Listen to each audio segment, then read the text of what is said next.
अब अगर पंजाब में रिलीफ दिया गया, बड़ी अच्छी बात है, कुछ रिलीफ दिया है, लेकिन वो रिलीफ जो है वो हमारी जूतियां हमारे ही सर हैं कि हमारे पैसों से ही हमें ही रिलीफ दे दिया गया। उन आईपीपीस के जो डाकू हैं उनसे कुछ नहीं हासिल किया गया, कुछ वापस नहीं लिया गया, उनको किसी भी किस्म की लिमिट में नहीं लाया गया। तो इसलिए ये हुकूमत उठती है तो वो कहती है कि जी फलां जो है वो मुल्क दुश्मन है, फलां जो है वो भारत के एजेंट है, फलां जो है वो इस चीज का एजेंट है। और 9 मई जो है आपका नुक्ता आ गया। तरीकेकार क्या है? तहरीक इंसाफ एजुटेशन की बात करती है, आपकी मैं जो गुफ्तगू सुन रही हूँ रिकंसिलिएशन की बात करते हैं। बड़ा मुख्तलिफ मॉडस ऑपरेंडी है। तहरीक इंसाफ रिकंसिलिएशन की बात तो करती है, लेकिन वो प्राइमरीली वो एजुटेशन के ऊपर ज्यादा यकीन रखती है। देखें, मेरा इस वक्त जो एक बुनियादी नुक्ता है जिस पे हम सब मुत्तफिक हैं कि रिकंसिलिएशन पहली किस्म में सिर्फ और सिर्फ अपोजिशन की जमातों के दरमियान हो सकती है, क्योंकि हुकूमत रिकंसिलिएशन नहीं चाहती। क्योंकि अगर वो रिकंसिलिएशन की मेज पे आती है तो वो 47 से स्लिप होके उसे 45 पे आना पड़ेगा, यानी कि वो अपने खात्मे की तरफ उसे नजर आता है।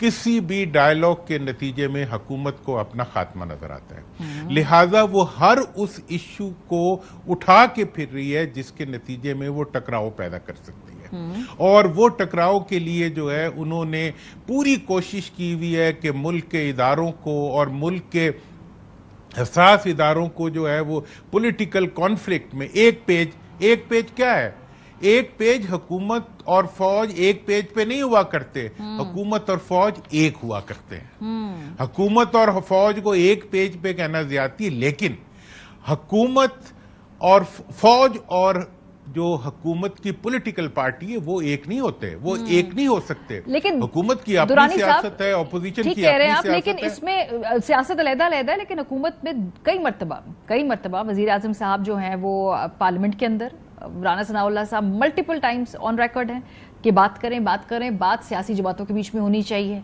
उनकी इस ऑफर पे आपको यकीन नहीं है? सिंसेरिटी नहीं है इस ऑफर में? उनकी ऑफर को आप सारे रिकॉर्ड निकलवा के सुन लें।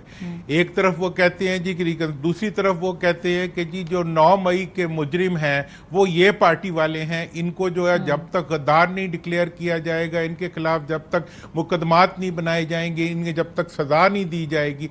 मतलब ये है कि 9 मई को आज 1 साल और कई महीने हो चुके हैं, एक किसी केस को हुकूमत ने सॉर्ट आउट। मैं कहता हूं कि अगर इसकी रियल इंक्वायरी कराएं इस 9 मई के वाकये की तो शायद हुकूमत के अपने लोग पकड़े जाएं, लेकिन वो इससे बचने के लिए वो ये कर रहे हैं कि वो गर्द उड़ा रहे हैं, और गर्द उड़ा के वो सिर्फ और सिर्फ अपोजिशन को एक्यूज करना, अपोजिशन की लीडरशिप को जेलों में रखना, और जेलों में रखने के बाद उसके इस सारे अमल के नतीजे में कहीं भी मुल्क के अंदर कोई ठंडक पैदा ना हो जाए। वो अदालतों से लड़ना चाहते हैं, वो अदालतों को और इदारों को लड़ाना चाहते हैं। वो जो है पूरे मुल्क के अंदर, जिसे एक उनके वजीर ने कहा भी कि जी इसके नतीजे में तो जनाब हमें ये भी लगता है कि जी कॉन्स्टिट्यूशनल मेल्टडाउन हो जाएगा। उनकी सियासी स्ट्रैटेजी ये है कि बस डराएं, खौफ करें, ये कर देंगे, वो कर देंगे। लेकिन प्रॉब्लम ये है कि जो इत्तेहाद है सर, इसके अंदर जैसे गारंटर्स की भी जरूरत होती है ना। फॉर एग्जाम्पल अगर आप लोगों ने गुफ्तगू करनी है तो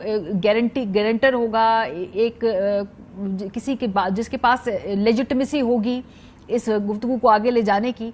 क्या आपको लगता है कि आपके पास इधर कोई गारंटर है? फॉर एग्जाम्पल अगर बैरिस्टर गौहर साहब क्या कोई बात कमिट करें, वो जाएं और खान साहब उसको उस पर डिसएग्री करें, तो ये कमिटमेंट इश्यूज नजर आ रहे हैं आपको उस पर? देखें, इसके लिए ये सारे इश्यूज जब भी मैंने माजी में पाकिस्तान में जितने भी इस किस्म की ऑर्गेनिक डेवलपमेंट्स हुई हैं उनमें ये इश्यूज होते हैं, पार्टियों के अंदर भी इश्यूज होते हैं, वो तो आप देख ही रहे हैं। लेकिन मैं एक बात बता दूं कि इस सारी डेवलपमेंट का सबसे बड़ा गारंटर जो है वो पब्लिक ऑफ पाकिस्तान है। लोग पाकिस्तान के अवाम हैं जिनको तमाम तर डिस्टॉर्शन के बावजूद हुकूमत जो है वो अपनी जगह से नहीं हिला सकी। इसका सबसे बड़ी गारंटी जो है वो 8 फरवरी को पाकिस्तान ने अवाम ने दे दी है, और वो ये है कि वो किसी भी डिस्टॉर्शन के आगे झुकने को तैयार नहीं है। ठीक है। इसके बाद जो 8 फरवरी को जो पाकिस्तानी कौम की तरफ से एकता और इत्तेहाद का मुजाहरा हुआ है, उसके नतीजे में मैं नहीं समझता कि हुकूमत बहुत अरसे तक इमरान खान साहब को जेल में रख सकेगी या पीटीआई को दबा सकेगी या दूसरी अपोजिशन की जमातों को जो है वो एलियनेट करके जो है वो साइडों पे लगा सकेगी। ये हुकूमत खुद उस गढ़े की तरफ बढ़ रही है जिस गढ़े के आगे इनके लिए लेकिन दुराई साहब अभी इख्तिताम की तरफ लेट्स टॉक प्रैक्टिकल पॉलिटिक्स जो आप बात कर रहे हैं। पंजाब के अंदर एक मुस्तहकम हुकूमत है पीएमएलएन की, सिंध के अंदर एक मुस्तहकम हुकूमत है पीपल्स पार्टी की, केपी में एक मुस्तहकम हुकूमत है तहरीक इंसाफ की, और विफाक के अंदर अददी तौर पे अब उसकी लेजिटिमेसी और उसके इश्यूज वो अदालतों में मामला गए हुए हैं, वो बिल्कुल एक लेजिट कंसर्न है, लेकिन अददी तौर पे इस वक्त हुकूमत के पास तमाम नंबर्स हैं। तो ये कैसे होगा सारा कुछ जो आप कह रहे हैं? देखें, ये सब कुछ हुकूमत के पास है। मतलब एक ऐसा डाकू जिसके घर बहुत सी दौलत के अंबार लगे पड़े हों तो वो उसकी मलकियत होती है उस वक्त तक जब तक के कन्फिस्केट नहीं हो जाती।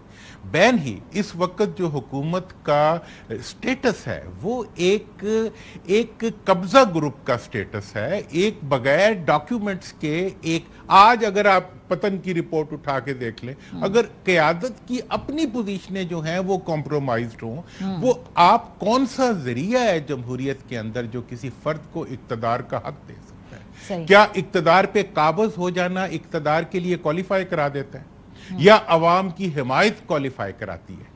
अवाम की हिमायत, और फिर उस सूरत में कि माजी में ये होता रहा है कि अवाम की हिमायत जो है फ्लो कर जाया करती थी अख्तियार के साथ और अख्तियार वालों के पीछे चल जाती थी। इस दफा अवाम ने first time in the recent history of Pakistan, ये तो ईस्ट पाकिस्तान की तरह की अवाम का नक्शा है कि उन्होंने उन ताकतों के सामने जिन्होंने डिस्टॉर्शन की कोशिश की है उन्होंने उनके सामने झुकने से बहुत शुक्रिया। हमारे साथ मोहम्मद दुरानी साहब मौजूद थे।